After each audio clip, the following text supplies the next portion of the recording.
All right, so this is where we're at so far. This is 5 days of being here, I think. One day was a short day because transport, like we had to go round up our gear from other job sites, etc., etc. So we got that done up to there. We got that up to there. That section's done. We got this whole wall over here up to the transition where we need to plank up higher.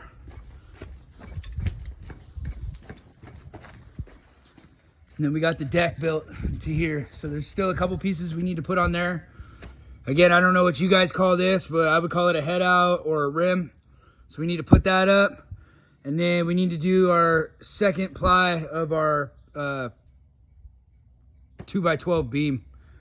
Again, I know some people have said you can't do that, but I don't know what to tell you because that's engineered. So it's not what I would choose to do if it was my design, but it is engineered.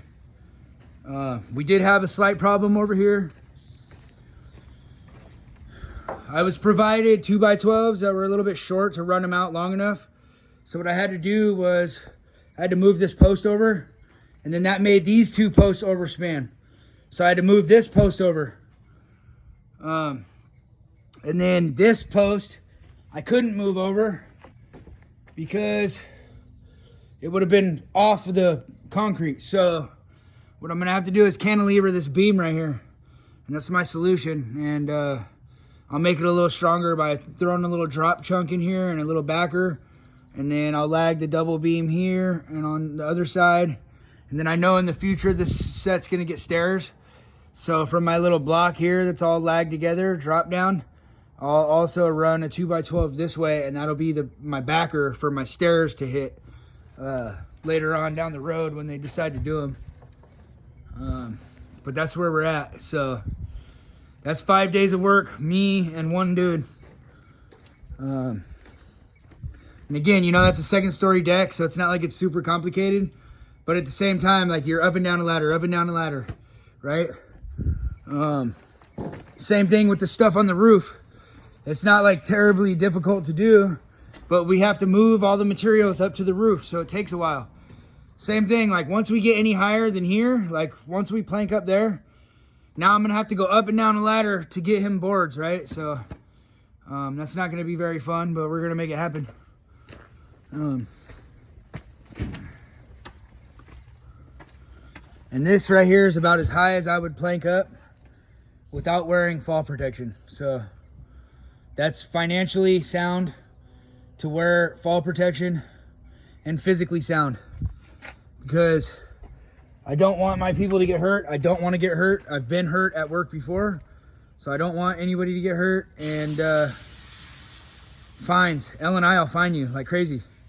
So you got to be on point with your safety. Wear your glasses. You can see I'm actually wearing a mask today, cutting all this hardy board. So definitely try to use your safety gear. Anytime I'm messing with hardy, trying to wear a mask, I'm trying to keep my glasses with me. We're done cutting, so I wasn't wearing them on my head. And definitely fall protection, because really that's doing hardy. You're gonna get hurt by falling, cutting yourself with a saw, getting something in your eye, or long term you're gonna get you're gonna breathe too much silica and you're gonna get whatever that's called, silicosis, I think. So definitely don't breathe hardy. Wear a mask. But that's where we're at. We're not quite as far as we would like to be, but we've already ran into a couple minor problems at this job. So we've had to bounce around a little bit. We wanted to have this gable done with the board and bat, but we ran out of the belly band trim. So we got that delivered today. So our goal is to finish all that up there tomorrow, the back side over there, and then maybe run a bunch of this front side. And then we got to take a break from this job for a few days while we go to some other job sites. So that's where we're at. That's how we're doing it. Big Bad Builder style.